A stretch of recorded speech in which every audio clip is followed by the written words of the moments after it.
Welcome back, everyone. Michael here with Offshore Citizen. Today I'm going to give you a little introduction to active trading of, whether it's stocks, Forex, commodities, crypto, whatever it is, some particular thing that you're going to trade on a market. Now, be aware, all of these things have their own subtleties, right? If you're doing with Forex, you're going to have huge leverage pretty much all the time because it just doesn't move otherwise. Sometimes you're doing options, that's got its own thing because you've got time decay, lots of different variations, okay? However, I'm bringing it up because I have mentioned over the last while that, hey, listen, the market was shaky, and so I was like, okay, what am I doing? I'm, yield farming, I'm actively trading, and I'm doing investing in some things that I think are non-correlated and generally solid investments, like I was mentioning litigation finance and some things like that, right? So this begs the question of okay, Michael, great, what is this active trading? And here's the thing I want to emphasize to you. Even if you don't want to be somebody who is actively trading as a profession, you're not day trading, you're not whatever, I do think you can do a lot to improve your risk to reward and improve your returns in general, as well as kind of staying out of some dumps by understanding at least some of the basics related to trading. And what I'll be covering here is mainly technical analysis. Okay, so this is going to be super basic. This is a massively potentially complex thing. There's a million different indicators people can go into, etc. I tend to think that a lot of what's taught isn't necessarily that good, and so I'm just going to give some very, very basic principles that hopefully will be helpful to you. I know it was one thing. I had a close friend and client who I was doing basically fundamental investing, buying stocks, etc. And he kind of offered to help me out and said, hey, listen, you're doing good on your part. I want to just help you improve your entries, right? Entries and exits, be able to say, hey, listen, are you selling too early? Are you buying too early? Are you buying too late? How to time that a little bit better because, as they say, don't tell me what to buy, tell me when to buy it. So with that in mind, I'm going to dive in. If you haven't already, please smash the subscribe button, nail the notification bell. If you'd like help with international tax planning, international structuring, getting residencies, getting citizenships, moving abroad, figuring out where to move, setting yourself up, to just optimize your life, please reach out to me. You can book a call, calendly.com/Michael-Rosmer, link in the description below, or send a message to our websites, offshorecitizen.net or offshorecapitalist.com. Okay, all right, so what's the basic principle here? Obviously, anytime, assets vary in price, right? Every asset it's going up, it's going down, it's got some degree of volatility, right? Now, if you're a serious day trader or swing trader or something like that, then you like volatility because of the fact that that's how you profit, right? That being said, you might not be in that situation. You might just be looking at this from the perspective of, again, how do you choose to enter, all right? And the thing that I'm going to emphasize the most in this conversation is that choosing the right entry is, I would say, 80% of success, all right? In other words, if you enter an investment at the right time, then it's fairly easy to make money. If you enter at the wrong time, it can be very hard to make money, okay? So there's some things you can do to mitigate that, et cetera, in terms of the type of assets you're buying and where are you in it, what's the trend and things like that. But that being said, where you enter is super, super important. So the question is, where do you enter, all right? Lots of different ways of looking at this, but I would generally say, okay, I'm going to give you kind of two pieces of advice. So one is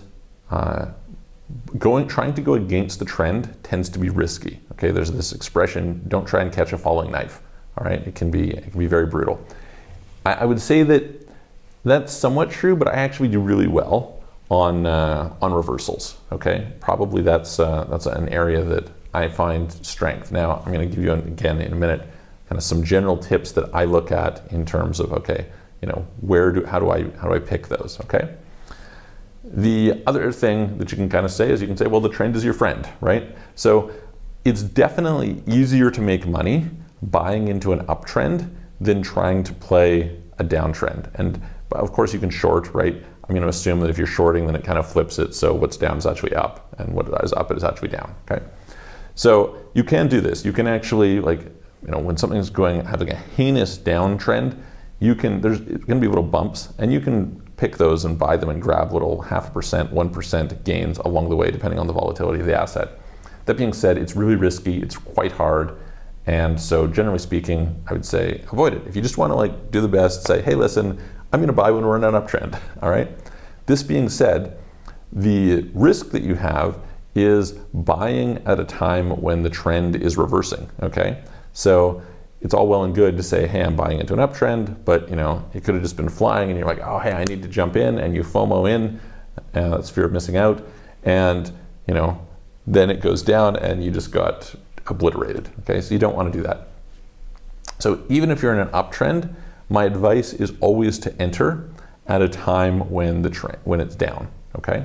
And we're going to talk in a second about that. This being said, I think there's two key ways that you can figure out how to enter, okay? The one is based on technical indicators of something being oversold. Basically, that's kind of the basic concept. Again, I'll get into some ways that you can tell where you're at in a second. The second is you can basically buy technical breakouts, okay? So let's talk about technical breakouts first. Basically what you'll notice in chart patterns, if you're looking at them, is that you develop some structure, okay? So let's just say I'm in, for example, there was kind of a triangle that was forming on Bitcoin recently, okay? So this is, it's like this, right? And what you see is that the price comes up to here and it goes down, and then it comes down to here and it goes up and it hits here, and what you're doing is it's this compression range, okay? So basically the variance in price is getting narrow and narrower and narrower. And you kind of know that this is going to break out at one side or the other. And the tendency when it breaks out is that it does so fairly explosively. Now you can tell that based on how much volume comes into the price, but it's often a high probability bet to buy in when it breaks out, okay? And that's, triangles are one structure, channels are another structure, wedges are another structure. There's different structures that you might look at. Another way you can look at it is horizontal resistance. So, you know, you're coming along and it comes up and it tests there and it comes down and then it hits here and it breaks through. You know, especially if it's hit multiple times and then it breaks through, you're likely to see a good gain. And so you're just watching for those, okay? And so this is this idea of support and resistance. I find that support and resistance are somewhat useful, but you know, you have to be really careful because I find that they're much more dynamic in practice than some of the courses would have you believe, okay? So bottom line is, when you break out of some sort of a structure, whatever that is, that's when you buy in, okay? Which, by the way, you could also do it in the opposite sense, which is, for example, let's say I want to buy Tesla stock, okay? So, hey, great, I want to buy Tesla, perfect. And Tesla's been flying, and it comes down, and I can see structurally some level of support. So for example, say we were trading within like an upwards channel, which would be like this, right? So what you would see is that the price comes up, you know, this sort of thing, right? And so rather than buying right here, right? And rather than buying right here, I would buy just after it reversed out of here, okay? So it comes down, I buy at that point in time. And if I'm in an uptrend, you know, I may have some reasonableness. Part of the reason why this is useful is because this structure helps to give you some guideline of when you're wrong or not, okay? So risk management is supposed to be really important. Whether you use stop losses or whether you monitor it directly, I don't think it's intrinsically that important, but it is certainly important to monitor it one way or another, to have some sort of a means that you're like, hey, listen, I was wrong, so I'm gonna get out, okay? So anyway, the point is, here's another thing. If it comes up to here, right, let's say I'm trading this thing and it comes up to here, I'm in an upward channel, this right here is a really bad time to buy because there's a very good chance it's going to pull back. Even if I see it approaching here, right, I can say, hey, this is not a good time to buy. Let's wait till it hits here. If it breaks out, perfect, I can buy. If it doesn't break out, then I'm going to let it come down and it's probably going to go back down to this channel. Like there's just, for whatever reason, price movements tend to fall within these kind of consistent patterns until they don't, and then they form a new pattern, okay? So that's the thing to watch for. So yeah, just doing that can help you to improve your odds, right? So it's the same thing. You're like, hey, listen, I really like to buy Tesla. Okay, great. You know, just pay attention to the pattern and find out where you can enter, okay? So that's the one way. The other way is based on technical indicators. And so the indicators that I would typically be looking at is relative strength indicator, RSI, stochastics, okay, MACD, okay, and then I would look at, in particular, something called Doji candles, okay. So Doji candles are basically, if you look at a candlestick pattern on a graph, you're going to see a straight line with, it looks like a cross. Okay, so normally what you have is you have these wicks and then like a fat body. Here, basically there's no body, it's just flat. And what a doji candle typically signifies is a reversal of the trend. Okay, so whatever it's been doing, it's likely to reverse at that stage within a short time. Be aware that doji candles work better when you're in a strong trend than if you're in kind of a little choppy thing, right? So if you're kind of like, like this, a doji candle doesn't really mean that much. But if you're going like crazy, especially if you're going parabolic, and then you see a doji here, this is a really good indicator that it's probably going to reverse. It's not necessarily going to reverse, right? But I would say, probably 70-ish% accuracy. You're going to see that that is a good indicator of the top, and likewise for a bottom. Okay, so those things are worth noting. And that comes a little bit into the subject I was mentioning of like, if you're trying to say, hey, listen, never catch a falling knife, or don't try and catch a falling knife. It's like, okay, well, if it's been collapsing down and then you get a doji candle, that would be a good possible indicator that, hey, listen, now you can enter. Okay, that it would be reversing. So something to be aware of. The other thing I would throw in there is volume, right? So you can see, hey, listen, what's happening with volume. So if you have a breakout with volume, then that's a good sign. If you have a breakout without volume, it's not as good a sign. It's hard to tell whether it's just like a brief little blip, because patterns are not perfect, right? They're like within a margin, all right? So how does this work? So relative strength indicator, RSI, goes in theory from 0 to 100. Overbought is anything over 70. Oversold is anything under 30. And so you would not enter until it drops below 30. Okay, so you're just going to watch and you're going to say, hey, listen, if it's up at 70, I'm not going to buy, right? Doesn't mean it's not going to go up. It could go up for a long, long time, right? But you're going to increase your odds that it works well if you wait till it drops below 30. Okay, same thing stochastics. Stochastics moves a little bit faster than that.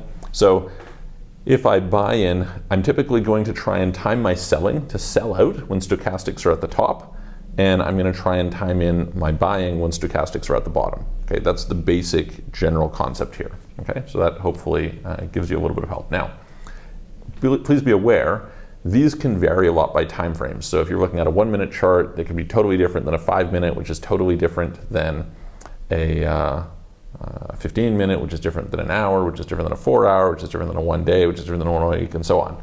Okay, so I would say that the more I get alignment on it, so if I want to do like really good buys, I'm going to say, hey, the 1 minute, the 5 minute, the 15 minute, the 1 hour, the 4 hour are all oversold, right? Okay, especially if it's even more if I'm on the 1 day, all are all oversold. This is probably a pretty high probability bet that you could buy in there. And if you just hold, it's probably going to recover. Now, how much it recovers is a whole other conversation, but it will usually recover in that situation until the stochastics top out. Now, you might not catch the exact bottom. That's more about watching for a reversal and watching for, so you'll see like a capitulation. So a capitulation candle is basically where you're going down and maybe you're like this.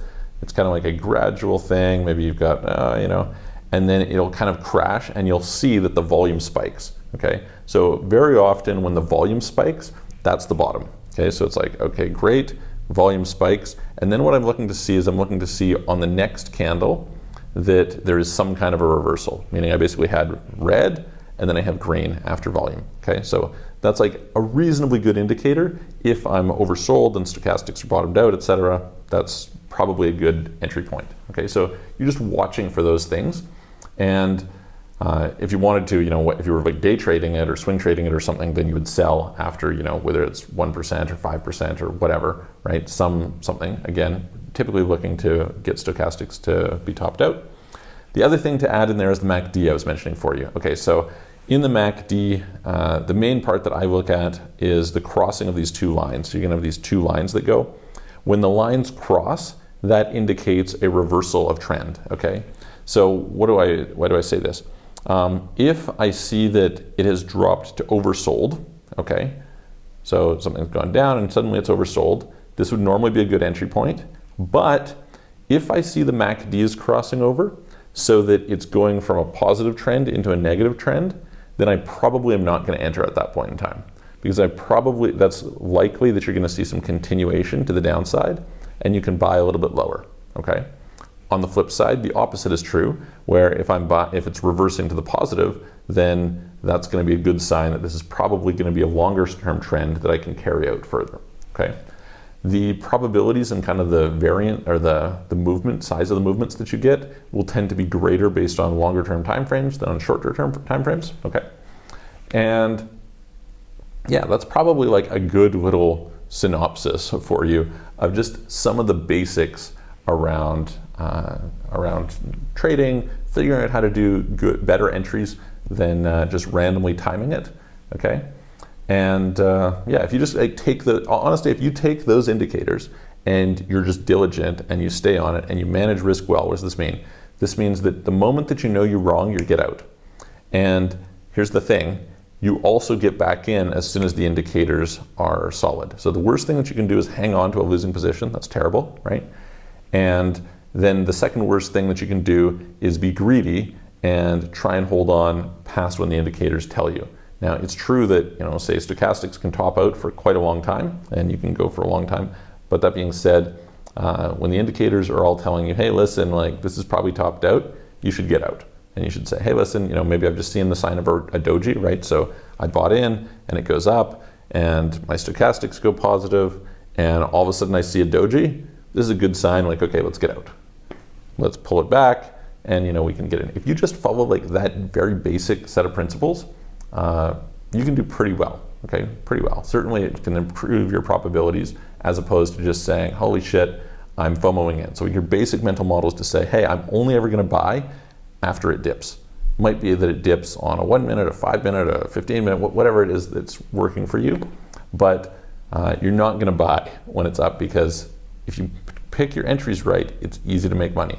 If I pick and I buy, even if it's on a short time frame and it has like a little pop, at least I can sell at that point in time, right? If it turns out that I'm wrong and time turns to reverse. Whereas if I bought here, right, and now all of a sudden it goes down, like I have no recovery. So buying just when I get some recovery, at least I have a bit of margin of safety. I hope that helps. If you have any questions about it, please put them in the comments below. If you have anything else you'd like, please let me know. I'd love to hear from you about what it is that you would like to see. If you like the video, share it with your friends. I'm going to look forward to seeing you guys on the next video.